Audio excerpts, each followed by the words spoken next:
Okay, so real quick update. It's been another month since I made my last video, and it's currently 10 a.m. and I'm in a study room studying for just doing stuff, just doing homeworks and studying for the next lectures. It's always good to know the material beforehand and then just go over it in class. I think that really helps with studying. I just wanted to mention a few things. In university, I actually made a video about this before, but then it was shaky because I didn't have a place to put my phone. So in that previous video, I was in a random room somewhere in a building, and in that random room, I studied like an hour before my physics lecture because I had that hour and there was an empty room available. That's kind of like a difference between like high school and university, is that you could just enter an empty room and make it your own study space. Unless there's a class going on, then of course you should leave. That was my update. I also had exams, and after exams I just hung out with friends. But yeah, exams are difficult. Not difficult as in, well, they are difficult, but just stressful. But it's good if you know the material, obviously. So that's just my little update. It's been a minute. I also wanted to talk about study space. Like right now, I'm in a study room in my dormitory. And first semester, I would study in my room a lot. But then that became that was my room. Like my bed was right behind me as my desk was here. And so it became kind of distracting because I also had a ton of books that I would just open when I got bored. So I would definitely suggest going to a study space like this and making a YouTube video. Now I have my books here. I also brought all my books. For example,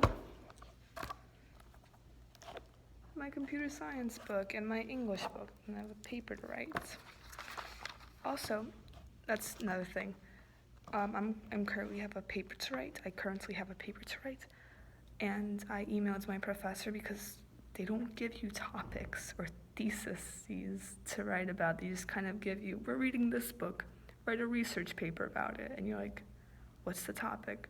So I wanted to do, we're doing Chernobyl, which is a disaster that occurred, I believe, in the Ukraine or Belarus. It was in the Ukraine, but close to Belarus. Yeah. Soviet Union.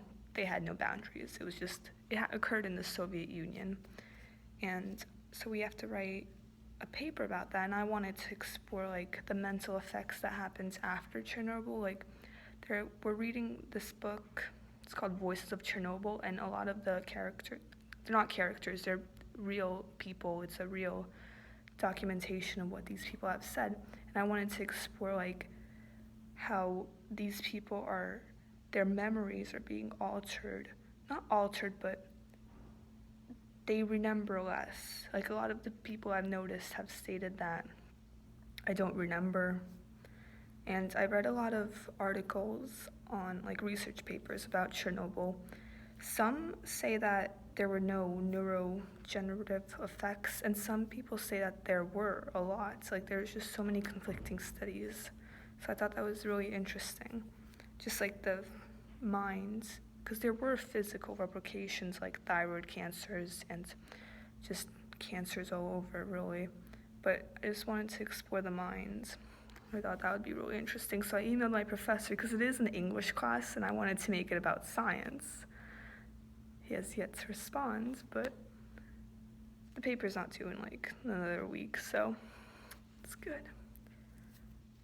Also, we had to write a letter, which was interesting, that's really confusing because you don't know how you're going to be graded on. Because in my paper, I like to use professionalism, but also just write in the way I talk, which often does not include exclamation marks or apostrophes. That's what I was thinking of.